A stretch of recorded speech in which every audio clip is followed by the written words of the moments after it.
एक साहब को हाजत हो गई, गौस पाक अब बिल्कुल बैठे आगे, और मजमा कितना 70,000। गौस पाक की महफिल में लोग आते थे 70,000। ये रिकॉर्डिंग के लिए चंद कैमरे लगे हुए, इस पे फूले नहीं समाते लोग, कितने कैमरे लगे थे रिकॉर्डिंग के लिए।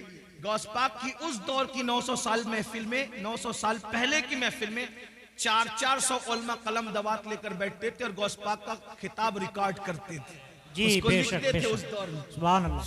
70,000 का मजमा, और इंसान इतने, जिन्नात उससे ज्यादा, औलिया पूरी दुनिया में सुनते थे जब गौसे पाक खिताब करते थे। गौस पाक है मेरे भाई। हजरत खिज्र से जब पूछने वाले ने पूछा अब्दुल कादिर जिलानी कैसे है, तो कहा उनसे पहले ऐसा वली नहीं हुआ और उनके बाद क़यामत तक ऐसा वली इमाम महदी तक नहीं हो सकता। ये शान है, ये शान है गौस पाक की। इमाम महदी के दौर तक ऐसा वली अब नहीं आएगा। ये शान है गौसियत नाब है। मेरे इमाम कहते हैं तू अपने वक्त का सिद्दीक अकबर, तवज्जो, तू अपने वक्त का सिद्दीक अकबर, गनियो हैदरो आदिल या गौस। और कहते कोई सालिक है या वासिल या गौस। सालिक और वासिल का मतलब, सालिक उसको कहते हैं जो विलायत के रास्ते पे अभी चल रहा हो, मंजिलें तय कर रहा हो, और वासिल उसको कहते हैं जो विलायत की मंजिल पर पहुंच गया हो। हमारे अहले सुन्नत के अकीदे में गौसे आजम क्या कहते हैं, कोई सालिक हो या वासिल हो या गौस, वो कुछ भी है, तेरा साइल है या गौस। बेशक बेशक, कुछ भी हो जाए गौस पाक का मनता ही है। गौस पाक के दर पर हाथ ही फैला रहा है वो। ये शान है गौसियत में आपकी। तो मैं बात पूरी कर दूं, बात मुकम्मल कर दूं। क्या अर्ज कर रहा था, अल्लाह अकबर। एक साहब को हाजत थी, गौस पाक साहिबे कश्फ थे। कश्फ यानी अल्लाह ने उनको दिल में ऐसी चमक दी थी कि वो दिलों के हालात जान लेते थे। और कश्फ के बारे में सब अखबाल मौजूद है, मैं उसकी कोई तशरीह नहीं कर रहा हूं, सिर्फ अवाम के फहम के हिसाब से बात मैंने बता दी। तो जब देखा कि उनको इस्तिंजा की हाजत है, अपनी चादर उन पर डाल दी, चादर उठाकर उन पर डाल दी। जब अपनी चादर उन पर डाली तो वो अपने आप को गौस पाक की महफिल में नहीं पाते, बल्कि अपने आप को एक जंगल में पाते, जहां पर नहर थी, दरख्त था और जंगल था, जंगल में कोई नहीं था। उन्होंने जल्दी जल्दी जो वो अपनी चीजें उतारी, दरख्त से लटकाई, और लटकाने के बाद हाजत से फारिग हुए, वुजू किया। जैसे वुजू किया तो फिर उसके बाद चादर हटाई तो वो गौस पाक की महफिल में। बेशक, आज़ाए वुजू पे वुजू के असरात हैं। अब सोचते कि या अल्लाह मैं फारिग हो गया और ये मेरे साथ हो गया, लेकिन कुछ चीजें उनकी वहां छूट गई। दरख्त से जो चीजें लटकाई तो कोई चीज छूट गई। अब एहसास हुआ कि ये चीज छूट गई, अब वो आएगी कैसे, क्योंकि मैं तो गया नहीं वहां पैर पर चल के। पहुंचाया मुर्शिद ने, फिर चादर डाली तो अपने आप को वहीं पाया। तो वहां जहां वुजू किया था, वुजू के पानी के असरात भी मौजूद थे, और फिर इस्तिंजा के असरात भी मौजूद थे। तो वहां से अपनी वो चीज दी, फिर चादर हटाई, फिर गौस पाक की महफिल। एक मर्तबा वही बुजुर्ग जिनको दुनिया शेख अली इब्ने हैती के नाम से जानती है, एक मर्तबा गौस पाक के बयान में बयान सुनते सुनते सो गए। मुकर्रिर पे बहुत बिजली गिरती है दोस्त, जब कोई उसकी तकरीर में आपस में बात करे, चिल्लाए या सो जाए। इसलिए कि हालांकि मैं वो आदमी नहीं हूं, मैं तो बिल्कुल अवाम में से हूं, अनपढ़ सा आदमी हूं, मेरी कोई हैसियत नहीं। लेकिन मुकर्रिर जो तकरीर 1 घंटे की करता है ना, कम से कम 4 घंटे वो मेहनत करता है जब 1 घंटे की तकरीर तैयार हो। तो उसको ऐसा लगता है यार मैं पूरी जान निकाल के डाल रहा हूं, ये आपस में बात क्यों कर रहे हैं, ये सो क्यों रहे। लेकिन जब से मैंने वाकया पढ़ा है ना, तो मुझे कभी कोई सोता है तो उतना टेंशन नहीं होता है। क्यों? क्योंकि जब अब्दुल कादिर जिलानी मेरे मुर्शिद की महफिल में लोग सो जाते थे, तो अगर कादरी की महफिल में सो जाए, ओ मेरी भी कोई महफिल नहीं, महफिल भी तो उन्हीं की है, हमारी क्या महफिल। एक दोस्त तो कह रहे थे मुझे कि देखो आपके नाम पे इतने लोग आ गए। मैंने कहा तौबा कर, मेरे नाम पे कौन आता है, मेरी क्या औकात है, मेरी क्या है। गौस पाक के नाम पे आए, रसूलुल्लाह के नाम पे आए, अल्लाह के नाम पे आए। ये बात आज के बाद कभी मत कहना कि मेरे नाम पे, मेरी क्या औकात है। मैं तो उनके गदाओं में से गदा, मैं तो उनके मंगतों में से मंगता हूं, उनके सगों में से एक सग हूं, और वो भी तो मैं कह रहा हूं, वो कबूल कर ले तो उनका करम, बेशक मेरी क्या औकात। इस तरह की बातें ना कहा करो। ये जितने लोग आते हैं वो अल्लाह के नाम पे आते हैं, रसूलुल्लाह के नाम पे आते हैं, औलिया अल्लाह के नाम पे आते हैं। हमारे नाम पे कोई नहीं आता, हमारा नाम इस काबिल नहीं। हम तो अभी इसी फिक्र में बैठे हैं कि ईमान पर खात्मा हो जाए तो हमारे मुकद्दर की मिराज है, लेकिन उसकी भी कोई गारंटी नहीं है किसी की। आप क्या समझ रहे हैं? बहुत धींगा मस्ती करने की जरूरत नहीं है, अपनी आखिरत की फिक्र करो। सरकार गौसे आजम का मर्तबा क्या है? मर्तबा देखो, उनकी महफिल में सोने वाले सो गए, गौस पाक खिताब छोड़कर उसके आगे हाथ बांध के खड़े हो, मुरीद के आगे पीर हाथ बांध के खड़ा, महफिल पे सन्नाटा। भाई अगर कोई मुकर्रिर किसी एक आदमी की तरफ मुतवज्जे हो जाए तो क्या हाल होगा उसका? पूरा मजमा, वो भी फिर कहता हूं 70,000 का मजमा होता था गौस पाक की महफिल में। और गौसे पाक ये तो सामने लोग होते थे, जब खिताब करते थे तो कहते थे अल्हम्दुलिल्लाह, फिर चुप हो जाते थे, फिर दूसरी बार कहते थे अल्हम्दुलिल्लाह, खुतबा शुरू कर दिया। लोग कहते हैं अब 2 बार अल्हम्दुलिल्लाह क्यों कहते हैं? कब पहली बार जब कहता हूं ना तो पूरी दुनिया के जो वली होते हैं अपने अपने गांव में, अपने अपने शहरों में, अपने अपने देहातों में, अपने अपने घरों में पहली बार की अल्हम्दुलिल्लाह सुनकर सारे काम छोड़ देते और अटेंशन होकर के खिताब सुनने लग जाते। बेशक यानी पहली बार की अल्हम्दुलिल्लाह टेंशन वो उनको मुखातब किया जा रहा है, खिताब शुरू हो गया। अल्लाह के शुक्र से खिताब ये गौस पाक है।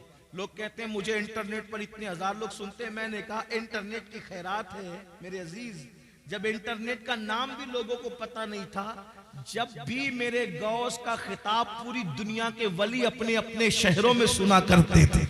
बेशक हाँ, दुनिया बहुत पीछे है, मगर इतना जरूर है कि जब ये कह दिया तो लोगों ने कहा क्या कह दिया, कहानी गंडी किस्सा हो गया। मैंने कहा इंटरनेट की चिप पर तो ईमान लाया है, अल्लाह की कुदरत पर कभी ईमान लाएगा? जब सैटेलाइट पूरी दुनिया में तकरीर पहुंचा सकता है तो अल्लाह नहीं पहुंचा सकता? और ये सैटेलाइट भी क्या अल्लाह की कुदरत से बाहर है? माअल्लाह, दुनिया में जो कुछ जिसके जरिए से हो रहा है, जो कुछ ज़हूर पजीर है, वो मेरे अल्लाह की कुदरत का करिश्मा। बेशक इन्नल्लाह अला कुल्ली शैइन कदीर। ये नसीब की बात है। कोई सैटेलाइट की ताकत को मान गया और कोई अल्लाह की कुदरत को मान के कहता है कि अल्लाह वो है जिसने अब्दुल कादिर का खिताब बगैर किसी जरिए के पूरी दुनिया के वलियों को सुनवा दिया। बेशक सुभान अल्लाह, कुदरत है, जो कुछ है वो अल्लाह की कुदरत है। तो बहरहाल सरकार गौसे आजम ने देखा एक बंदा सो रहा है, और वो कौन है? हजरत सैयदना शेख अली इब्न हैती है। वो सो रहे थे, आपने हाथ बांधकर खड़े हो गए, देर तक खड़े रहे हाथ बांधकर। जब शेख की आंख खुली, मुर्शिद को हाथ बांध के खड़े देखा, पूरा मजमा सन्नाटे में परेशान, ये भी परेशान। जब फिर खिताब शुरू हो गया, खिताब पूरा हो गया। जब खिताब पूरा हो गया तो लोगों के अंदर में गोइयां होने लगी। भाई कुछ भी बात होती है तो बात तो होती है, तो ये हजरत ने आज कैसे किया, हजरत ने आज कैसे किया। आखिर किसी ने पूछ लिया, हुजूर आप शेख के सामने हाथ बांध के, मुरीद और खलीफा के सामने हाथ बांध के खड़े थे। मुर्शिद ने फरमाया इससे पूछो ना कि क्यों खड़े थे, ये तो सो रहा था, इससे पूछो। तो पूछा तो क्या बात है भाई? तो कहा जैसी हजरत के खिताब में मेरी आंख लगी तो क्या देखा कि रसूलुल्लाह तशरीफ लाए। बेशक सुभान अल्लाह, सुभान अल्लाह। उस महफिल में हुजूर तशरीफ लाए हैं। तो मुर्शिद गौस पाक कहते हैं ये जो सोते सोते देख रहा था, मैं जागते जागते देख। वाह वाह वाह वाह, सुभान अल्लाह, सुभान अल्लाह। ये गौस पाक की शान है, मुर्शिद गौस पाक का मकाम। तो बात समेटते हुए, लेकिन इस मकाम को पाने के बाद भी, बात समेट, इस मकाम को पाने के बाद भी सरकार गौसे पाक रोते थे। तवज्जो, कुम बिस्मिल्लाह कह के मुर्दा जिंदा कर दे। जिसके खिताब में गौस पाक की इज्जत को बढ़ाने के लिए खुद अल्लाह के रसूल तशरीफ लाए। सोचें क्या जात होगी जिसके खिताब की महफिल की इज्जत बढ़ाने के लिए हुजूर आए, खिज़र आए, मूसा अलैहिस्सलाम आए, अंबिया आए, मौला अली आए। मेरे इमाम कहते हैं कि औलिया क्या खुद हुजूर आए, वो तेरी वास की महफिल है या गौस, वो तेरी वास की महफिल है या गौस, ये शान है। फिर रोते हैं। किसी ने रोने का सबब पूछा, या गौसुस सकलैन क्यों रोते हैं, रोने की वजह क्या है? फरमाते हैं अब्दुल कादिर के लिए ईद का और खुशी का दिन वो दिन होगा जिस दिन ईमान पर उसको खात्मा नसीब होगा, जिस दिन मेरा खात्मा ईमान पर होगा। और गौसे पाक फरमाते हैं जो ईमान पर खात्मे की फिक्र न करे, तवज्जो कर ले, जो ईमान पर खात्मे की फिक्र न करे, गौसे आजम फरमाते डर है कि जब मरेगा तो उसका खात्मा खराब हो जाएगा, उसका खात्मा कुफ्र पर होगा। दुआओं के अंदर दुकानें मांगने वालों, दुआओं के अंदर मकान मांगने वालों, दुआओं के अंदर दुनियावी चीजें मांगने वालों, मांगो, मना नहीं करते, लेकिन क्या ईमान पर खात्मे की भी फिक्र है? ईमान पर खात्मे की भी फिक्र करते हैं? तो वो जो मैं रिवायत बयान करने चला था उसको एंड कर दूं। अल्लाह अकबर। तो जब सरकार ईसा अलैहिस्सलाम ने आवाज लगाई कि बताओ तुमको अजाब में क्यों गिरफ्तार कर दिया गया, तो दो चीजें बयान की गई। नंबर एक, हम दुनिया की मोहब्बत में गिरफ्तार थे, और नंबर दो, हम बदकारों की पैरवी किया करते थे, बदकार लोगों की। इसलिए कहता हूं बदकारों की पैरवी ना करो, नेकोकार लोगों की पैरवी करो। इसलिए कि बदकारों की पैरवी करोगे तो कानों में एयरफोन लगाकर गाने सुनोगे, मटक मटक करके चलोगे, मटक मटक इतरा इतरा करके चलोगे। अल्लाह अकबर। और मेरे आका फरमाते हैं जिसने अपने कानों से गाना सुना होगा, कयामत के दिन उसके कान में आग का शीशा पिघला करके डाला जाएगा। बदकारों की पैरवी न करो, नेकोकारों की करो। नेकोकार लोग कुरान की तिलावत सुनते हैं, नेकोकार लोग नाते सुनते हैं, बदकारों को आइडियल न बनाओ। मेरे आका अलैहिस्सलाम के दीवानों, हम लोग इस पे नारा लगाते हैं कि 40 साल गौसे पाक के ऐसे गुजरे कि इशा के वुजू से आपने फजर की नमाज पढ़ी, हर रात वुजू करते थे और इशा उसकी वुजू से ही फजर पढ़ते थे, यानी पूरी रात आप इबादत में रहते थे। मैं कहता हूं कम से कम गौसे पाक को आइडियल बना लो। और आप और हम इशा के वुजू से फजर नहीं पढ़ सकते, कम से कम कादरी होने की निस्बत से इशा के वुजू से इशा ही पढ़ा करें और फजर के वुजू से फजर ही पढ़ा करें। मेरे भाइयों, मौत आने वाली है, घाटी से गुजरना है, कब्र में जाना है। कब्र में ना किसी की दादागिरी चलेगी, ना किसी की बाबागिरी चलेगी, कुछ नहीं चलेगा। कब्र में तो करवट भी नहीं बदल सकते। बदकारों को आइडियल बनाने वालों, आज अगर डायलॉग बाजी भी, गुफ्तगू में भी डायलॉग बाजियां होती है तो हीरो के स्टाइल में बात करने का तरीका भी हीरो। मैं कहता हूं क्या रसूलुल्लाह का तरीका नभाया माज़अल्लाह। अल्लाह अकबर। जिसकी सीरत भी बेमिसाल, जिसकी सूरत भी बेमिसाल, अल्लाह अल्लाह कहा जाता है। हजरत उस्ताद ज़मान ने या मौलाना हसन ने कहा, हजरत मौलाना हसन बरेलवी ने कहा था कि तेरी सीरत, तेरी सूरत जमाने से निराली है, तेरी सीरत, तेरी सूरत जमाने से निराली है, तेरी हर हर अदा प्यारे, दलीले बेमिसाली है। मेरे भाइयों, आइडियल बनाना है तो अल्लाह वालों को बनाओ, अल्लाह वालों के तरीके पे चलो, उनके नक्शे कदम पर चलो। बदकारों को आइडियल न बनाओ। अजाब में गिरफ्तार होकर के अल्लाह पर औंधे पड़े रह गए। और फिर सरकार ईसा अलैहिस्सलाम कहते हैं ये तुम्हारे जो दूसरे लोग मुर्दा पड़े हैं ये क्यों नहीं बोलते और तुम क्यों बोल रहे हो? तो उसने कहा हुजूर, दरअसल ये इसलिए नहीं बोलते कि अल्लाह के फरिश्तों ने इनके मुंह को आग की लगाम से जकड़ दिया है। अब ये कलाम नहीं कर सकेंगे, ये बात नहीं कर सकते, इनके मुंह आग की लगाम से जकड़े गए हैं। अल्लाह अकबर। फिर आपने फरमाया कि तू क्यों बोल रहा है? उसने कहा मैं इन लोगों में से नहीं हूं, हकीकत में इन लोगों में से नहीं हूं। जब इन पर अजाब नाजिल हुआ तो मैं इनके साथ बैठा हुआ था, यानी मैं मुजरिम नहीं हूं। अजाब नाजिल हुआ तो इनकी सोहबत में बैठा हुआ था, इनकी सोहबत की वजह से मुझ पर भी अल्लाह का अजाब आ गया। यानी मुजरिम ना होकर सिर्फ गुनहगारों की दोस्ती और सोहबत की वजह से मैं भी अल्लाह के अजाब में गिरफ्तार हो गया। और वो कहता है ईसा दुआ करे कि मेरे लिए निजात हो, क्योंकि अल्लाह ने मुझे जहन्नम के किनारे पर उल्टा लटका दिया है और अब मैं नहीं जानता कि मुझे जहन्नम में डाला जाएगा या मुझे छोड़ दिया जाएगा। आप मुझे बताओ मेरे भाइयों, जो गुनहगारों की सोबत में रहे उन पर भी अजाब आता है। आज हमें क्या हो गया? मोबाइल के स्क्रीन पर आप क्या रख रहे हो, मोबाइल के अंदर क्या रख रहे हो? नशे को प्रमोट कर रहे हो। नशा हमारी मोहल्लों में, हमारे गांवों में, हमारे देहातों में, हमारे इलाकों में फैलाया जा रहा है और साजिश के तौर पे फैलाया जा रहा है। हम उसमें मुब्तला हो रहे हैं। नशे वालों की सोबत में मत बैठो, जानियों की सोबत में मत बैठो, गुनहगारों की सोबत में मत बैठो, मुजरिमों की सोबत में मत बैठो। देखो वो शख्स कहने लगा कि मैं इनमें से हकीकत में नहीं हूं, लेकिन मैं इनमें से हो गया हूं क्योंकि इनकी सोबत में बैठा हुआ था। अल्लाह अकबर। अल्लाह के बंदो, अल्लाह की अजाब को हम में से कोई भी बर्दाश्त करने की ताकत नहीं रखता। एक दिन मौत है मेरे भाई, रूह का रिश्ता जिस्म से टूटेगा। ये रंगीन से गाल, ये खूबसूरत से गाल, ये गुलाब की तरह खिलते हुए रुखसार, ये कब्र के कीड़ों की गिजा बनेंगे मेरे भाई। अपने बाजुओं पे जो तू इतरा रहा है, इसको कब्र की मिट्टी खाएगी मेरे भाई। अल्लाह अकबर। कब्र की मंजिल बड़ी कठिन है। मेरे आका अलैहिस्सलाम ने एक हदीस में बयान फरमाया जिसका मफहूम है कि बनी इसराइल में एक मजदूर था, उसके सर पर लकड़ियों का गट्ठा रख करके घर पहुंचाने के लिए दिया गया। उसके दांत में कुछ अटक गया तो उसने उस लकड़ी से निकालकर खिलाल कर लिया, तो उस पर भी उसकी पकड़ होगी और उसको अजाब दिया जाएगा। जो बगैर पूछे लकड़ी का खिलाल मुंह में कर ले, उसको भी पकड़ होगी और अजाब दिया जाएगा।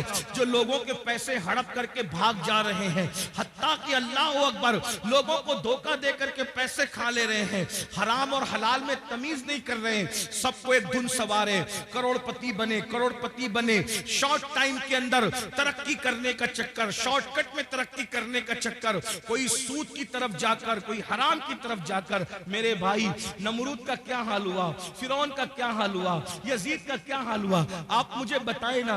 ये अपने अपने दौर के बड़े बड़े दौलतमंद थे। अबू जहल का क्या हाल हुआ, ये कोई छोटा मोटा दौलतमंद आदमी नहीं था, अरब का बड़ा ताजिर था। अबू लहब का क्या हाल हुआ, बड़ा ताजिर था, सरदार कहलाता था। क्या हाल इनके हुए, जरा सोचो। इन्होंने हलाल और हराम में तमीज नहीं की, इन लोगों ने आखिरत पर ईमान नहीं लाया। क्या अंजाम हुआ उनका। और वो बिलाल जिसे दुनिया गुलामी का ताना देती है, वो अल्लाह के रसूल पे ईमान लाए और उन्होंने अल्लाह के कानून पे अमल किया, तो दुनिया ने एक दिन उनको देखा। बिलाल काबे की छत पे नजर आते हैं और काबे की छत बिलाल के नीचे नजर आती है। ये इज्जतें थोड़ी है, ये इज्जतें कम है। याद रखो, मैं ये नहीं कहता कारोबार ना करो, तिजारत करो, मालदार बनो हलाल जरिए से। शॉर्टकट के चक्कर में चोरी करना, डकैती करना, मोबाइल चोरी करना, हराम की तरफ जाना, बचत के नाम पर सूद के धंधे करना, इस्लाम इसकी इजाजत नहीं देता। अपने मुकद्दर में जो लिखा है मेरे भाई, उसको कोई छीन नहीं सकता।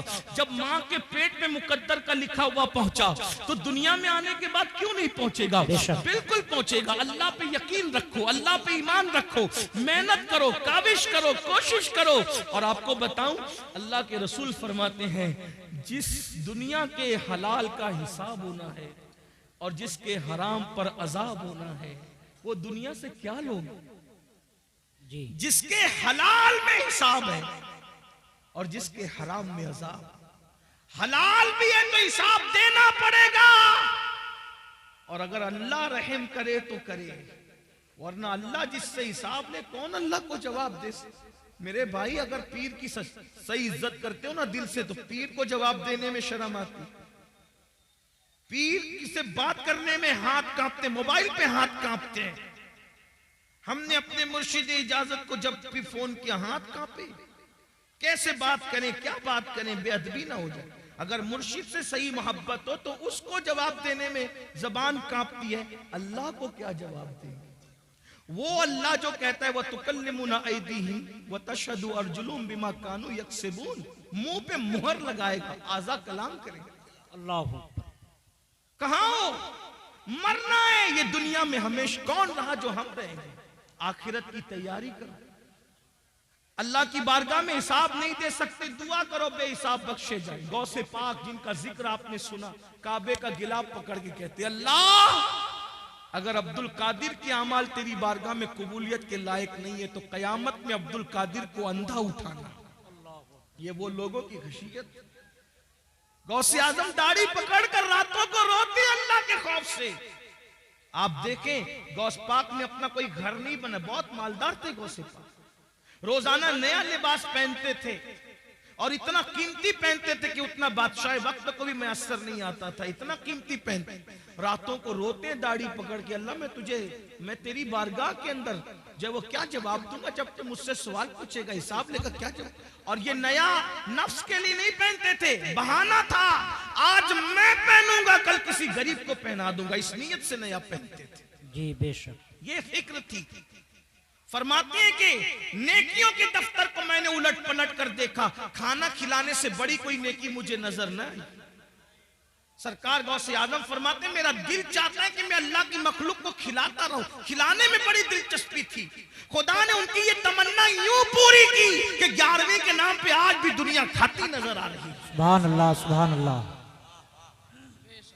हर वली का उर्स तारीख पर मनाया जाता है, लेकिन ये क्या गौसे आजम है, 17 तारीख को करो तो 11वीं ही है, 15 को करो तो 11वीं ही है, 21 को करो तो भी 11वीं है, 20 को करो तो भी 11वीं है। अरे अभी 11वीं का महीना नहीं है, लेकिन फिर भी गौसे आजम की महफिल सजी हुई। वाह वाह वाह वाह, सुभान अल्लाह, सुभान अल्लाह। है, लेकिन फिर भी वो रोते थे। हम जराइम करके भी हमें रोना नहीं आता। आखिरत के बारे में हम लोग क्या सोचते, अरे मौलाना छोड़ो, ये मौलाना लोग की पुरानी सब बातें हैं और जो होगा देखा जाएगा। अल्लाह करीम है, बख्श देगा, अल्लाह रहीम है, बख्श देगा, अल्लाह गफ्फार है, बख्श देगा। मैंने कहा बिल्कुल वो करीम भी है, रहीम भी है, गफ्फार भी है, लेकिन ये मतलब नहीं है जो आप मतलब निकालने। रहीम करीम गफ्फार बेशक है। क्यों? सैयदा आयशा सिद्दीका को नहीं पता था कि वो गफ्फार है? सैयदा आयशा सिद्दीका कौन है? जिसके बिस्तर पे कुरान नाजिल होता है वो अम्मा आयशा सिद्दीका है। जब मगफिरत की दुआ करते हुए रोती थी तो दुपट्टे से आंसू पोंछते पोंछते दुपट्टा भीग जाता था। सुबह को दुपट्टा ऐसे निचोड़ा जाता था जैसे कपड़े धुल के निचोड़े जाते पानी के बाद। अम्मा आयशा के आंसू ऐसे निचोड़े जाते थे। कोई मुबालगा नहीं कर रहा, उनकी सीरत पढ़ के देख ले। मेरी बहनों का हाल ये है कि अल्लाह अकबर, अल्लाह अकबर, ला इलाहा इल्लल्लाह। माफी चाहता हूं, अपनी बहनों से बुरा मत मानना। ये वाज़ो नसीहत की महफिल है, इसमें हक बात कही जाएगी। नापाकी के आलम में बच्चे की विलादत के बाद 40-40 दिन तक नमाजें छोड़ देती है। 8-8 दिन तक के पाक होने के बाद भी नापाक ही बगैर गुस्ल के रहती है। और फिर इनको घमंड है कि हम जन्नत में जाएंगे। जिसके बिस्तर पे कुरान नाजिल होता है, ऐसी पाकीज़ा जिसकी ततहीर में, जिसकी पाकीज़गी और जिसकी अजमत और इस्मत की शान बयान करने के लिए अल्लाह ने सूरह नूर की आयतें नाजिल फरमाई है। जिसकी तहारत और पाकीज़गी अल्लाह बयान करे, वो अल्लाह अकबर। खुदा जिसकी पाकीज़गी का ऐलान करे वो सैयदा आयशा सिद्दीका रज़ियल्लाहु ताला अन्हा रात रात भर रोए मग़फ़िरत की दुआ करते हुए। और जिनकी जिंदगी में कोई नमाज ही नहीं, जिन्हें यह भी नहीं पता कि ज़ोहर और जुमा के मसाइल क्या हैं औरत के लिए, उनको घमंड है कि हम तो जन्नत में जाएंगे। अल्लाह करे तुम जन्नत में जाओ, सब जाओ, बेहिसाब जाओ, तुम्हारे सदके मैं भी जाऊं। लेकिन बड़ी माजरत के साथ इतनी सस्ती नहीं है मेरे भाइयों जन्नत। और मेरी बहनों, सीरियल देख करके वक्त गुजार रहे हो, औरतें बारीक और पतले लिबास पहन चुकी हैं, दुपट्टे को मफलर बना चुकी है। औरतों को नहीं पता अल्लाह के रसूल अलैहिस्सलाम इन औरतों का अजाब याद कर कर के रोते थे। एक दिन सैयदा फातिमा ज़हरा ने पूछा, बाबा आप घुटनों में सर रख के रो रहे। फरमाते हैं, फातिमा मैंने शबे मेराज औरतों पे जो अजाब होते देखा वो याद करके मुझे आंसू आ रहे हैं।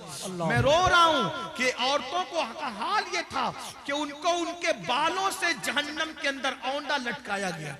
औरतों को बांध कर जहन्नम में औंधा लटकाया गया था और उनके सर जो ऐसे खोल रहे थे जैसे चूल्हे पे हांडी खोलती, उनके सर खोलते मैंने देखा। मैं क्यों ना रोऊं फातिमा, उन औरतों का अजाब मुझे रुला रहा है। मेरी बहनों, जहन्नम का अजाब ही कुछ कम न था कि जहन्नम में बालों से बांध के लटकाया गया और खोपड़ियां खोल रही थी जैसे चूल्हे पे हांडियां खोलती है। तो पूछा सैयदा ने, बाबा उनकी खोपड़ियां क्यों खोल रही थी, उनको सर के बालों से क्यों बांधा गया था? तो आका फरमाते हैं वो बगैर दुपट्टे के अजनबी मर्दों के सामने जाती थी, सर खोल कर अजनबी मर्दों से के सामने जाती थी, इसलिए उनको इस तरीके से अजाब दिया गया है। मेरी बहनों, है अल्लाह के अजाब को बर्दाश्त करने की ताकत। अगर बत्ती का झटका लग जाए, अल्लाह अकबर, अगर चाय गरम गरम एक घूंट मुंह में डाल लो जबान जल जाती है तो दिन भर खाना नहीं अच्छा लगता। मेरी बहनों बताओ, सच्चे नबी का फरमान, सादिको मजदूक का फरमान, रहमतुल लिल आलमीन का फरमान, जिसने अपनी मर्जी से कभी जबान को जुम्बिश ही नहीं दी, अगर यूं ही जहन्नम में डाला जाए तो भी कम नहीं है। वो जहन्नम की आग जिसमें पहाड़ पिघल जाएंगे, उसमें औरतों को औंधा लटकाया जाए, बालों से हांडी की तरह उनका सर भागने लगे, खोपड़ियां खोलने लगे। वजह क्या? दुपट्टों को मफलर की तरह लटकाकर बगैर दुपट्टे के या सर खोलकर मर्दों के सामने जाती थी, तो ये हाल हुआ। अब आपसे पूछता हूं, अरे भाई, तुझे अपनी बहन से अगर प्यार है तो अपनी बहन को तू दुपट्टे की ताकीद क्यों नहीं करता? ऐ शौहर, अगर तुझे अपनी बीवी से प्यार है, अपनी बीवी को दुपट्टे की ताकीद क्यों नहीं करता? ऐ बेटे, अगर तुझे अपनी माँ से प्यार है, अपनी माँ को प्यार के साथ दुपट्टे के लिए क्यों नहीं समझाता? और आपसे पूछता हूँ, बगैर दुपट्टे के घूमने में कौन सी फजीलत है, और जो है वो सर को खोलने में कौन सी फजीलत है? अल्लाह अकबर। कल भी अगर इज्जत मिली थी तो सैयदा फातिमा के नक्शे कदम पर चलने में औरतों को मिली थी, और आज भी मिलेगी तो उसी में मिलेगी। अदाकाराओं को आइडियल बनाने में नहीं मिलेगी। बहनों से कहता हूं, नहीं बर्दाश्त कर सकती मेरी बहन, तुम पर भी और हम भी, कोई बर्दाश्त नहीं कर सकता। तौबा करो। तकरीर की महफिल, वास की महफिल का मकसद इनकलाब है, तब्दीली है, तौबा है। किसी मर्द के सामने सर खोल के मत जाओ। चचाजाद भाई है, उससे भी पर्दा करो। मामूजाद भाई है, उससे भी पर्दा करो। फुफीजाद भाई है, उससे भी पर्दा करो। ये जो दुनिया के आवारा लोग कहते हैं ना कि पर्दा क्या चीज है, पर्दा क्या चीज है, हमने कहा कोविड में तो सबने पर्दा किया। क्यों पर्दा कराया? तो कहा जरासीम के डर से। मैंने कहा जब जरासीम के डर से मुंह पे मास्क बांध करके पर्दा किया जा सकता है, तो ये इज्जत के लुटेरों के खौफ से अगर कोई इज्जतदार औरत पर्दा करती है तो उसमें हरज क्या है? लोग बड़ी हमदर्दियां जताते रहे, झूठी हमदर्दियां, कि औरतों पर क्या गुजरती होगी जब वो मुंह पे पर्दा बांध करके घूमती होगी। तो हम कहते हैं कोविड ने तो तुम्हें औकात याद दिला दी, तो तुम पर क्या गुजरती थी? सब मुसीबत झेली कि नहीं झेली जरासीम के खौफ से? तो ये जरासीम कम है, ये सिर्फ जान लेंगे, लेकिन ये जरासीम तो आबरू ले लेंगे, ये जरासीम तो आबरू ले लेंगे, ये जरासीम तो ईमान ले लेंगे। इसलिए बहनों से कहता हूं, किसी के बहकावे में आने की जरूरत नहीं। वल्लाह मजहब इस्लाम जैसा मजहब जमीन पे कोई है ना हो सकता। जी बेशक बेशक। ये किसी इंसान का बनाया नहीं, ये अल्लाह का अता किया हुआ है। और फिर मैं तो बार अपनी बहनों से कह चुका हूं, अगर कोई पर्दे में तुम्हें देख के ताना दे तो उसके ताने की परवाह मत करना, क्योंकि हमारे नबी की शहजादी की शान ये है कि उन्होंने यूं पर्दा किया कि उनके सर के दुपट्टे को कभी चांद और सूरज ने भी नहीं देखा। मेरे इमाम कहते हैं, जिसका आंचल न देखा महो महर ने, उस रिदाए नजाहत पे लाखों सलाम। और जाते जाते बहनों को इतना जरूर, हालांकि ये बहनें ऐसी नहीं है, हिंदुस्तान की औरतें ऐसी नहीं है, लेकिन जहां तक आवाज पहुंचनी है अल्लाह मेरी आवाज पहुंचा दे। अब मैं उससे दुआ करता हूं, जब गले में दुपट्टे को मफलर की तरह लटका के मर्दों के सामने जो औरत सर खोल के जाए तो उसको जहन्नम में औंधे मुंह लटका कर उसकी खोपड़ी हांडी की तरह खौलाई जाए। तो जो औरतें मर्दों के साथ, अजनबी मर्दों के साथ अफेयर करती हो, नाजायज ताल्लुकात बनाती हो और पार्कों में घूमने जाती हो, फिल्मों में जाती हो, अजनबी लड़कों से दोस्तियां रचाती हो, उस औरत का क्या हाल होगा? सिर्फ सर खुले गई, तवज्जो करें, सिर्फ सर खुले गई ये हाल हुआ, तो जिसने अपनी आबरू ही बेच दी उसका क्या अंजाम होगा? इसलिए ये दुनिया है, दुनिया से बढ़कर बेवफा कोई चीज देखी नहीं गई। मेरी बहनों, आपको मशवरा है, तारीख पढ़ो। जिन औरतों को हल्दी और चंदन और दूध से नहलाया जाता था, जिनके बालों में मोती पिरोए जाते थे, जिनके घघरे और जिनके लिबास को उठाने के लिए दर्जनों कनीजें पीछे पीछे चला करती थी, जिनको पंखा झलने के लिए दर्जनों कनीजें खड़ी रहती थी, जाओ ढूंढो उनकी कब्रों का निशान, मिले तो हमें भी बताओ, है उनकी कब्रों का निशान? हल्दी चंदन दूध में नहाने वाली औरतें, है उनकी कब्रों का निशान? लाओ बताओ कहां है? कौन उनका नाम लेता है? फुला बेगम, फुला बेगम, फुला बेगम। नाम लूंगा तो लोगों को तकलीफ होगी। कहां है उन बेगमों के जिनके लिए बड़ी बड़ी इमारतें यादगारों में बनी? कहां है उनके निशानात कब्रों के? कौन है उनकी कब्रों पर फातिहा पढ़ने वाला? बताओ कौन है उनका नाम लेवा? बताओ। कुछ नहीं बचा, लेकिन वो सैयदाए कायनात, वो मखदूमाए कायनात, वो मलका फिरदौस बरी, वो हसनैन की अम्मी, जिसके घर में 3-3 महीने तक चूल्हे नहीं जलते थे, जिसने 17-17 पेवन वाला दुपट्टा पहना, जब तकवा और परहेजगारी इख्तियार की, खुदा ने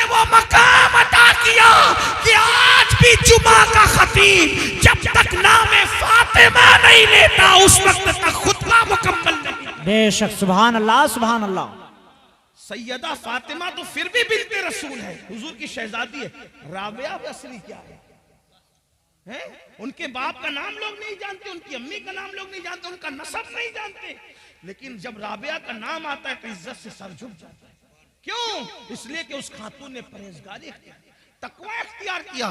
तो पता चला दुनिया के जेवर, दुनिया की दौलत, दुनिया का मकान सब कुछ नहीं, आखिरत की तैयारी करो। आखिरत में जो कामयाब हो गया असल वही कामयाब है, वरना ऐसी नाकामी होगी कि पछताने से काम नहीं चलेगा। कुरान कहता है वल तंजुर नफ्सुम मा क़द्दमत लिगद, आखिरत के लिए क्या तैयारी की है। आखिरी रसूलुल्लाह का एक फरमान दिल पे लिख लो। अल्लाह के रसूल अलैहि सलाम फरमाते हैं, हदीस सुन लो, 40 साल से ज्यादा अगर किसी की उम्र हो जाए, मफहूम पेश कर रहा हूं, सुन लो, इसी पे बात पूरी हो रही है आज।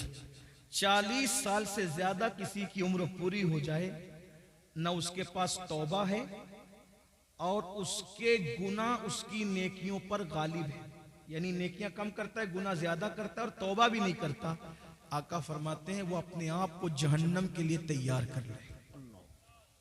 तैयार हो जाओ जहन्नम के लिए। जहन्नम का वो अजाब जिसमें पहाड़ भी पिघल जाएंगे, जहन्नम का वो अजाब जिसमें फरिश्ते जो अजाब देने के लिए वो गूंगे और बहरे,